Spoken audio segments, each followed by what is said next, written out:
Kecelakaan lalu lintas laka lantas melibatkan 3 kendaraan roda 4 terjadi di Jalan Jenderal Sudirman, tepatnya di depan SMA Negeri 3 Palembang, pada Kamis pagi, tanggal 5 September tahun 2024. Salah satu mobil yang terkena dampak parah yakni mobil Kijang Innova hitam yang terguling di depan gerbang SMA Negeri 3 Palembang.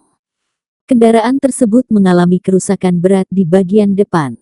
Selain itu, 2 mobil lainnya yang berwarna merah dan putih juga mengalami kerusakan, diduga akibat benturan keras dari arah berlawanan.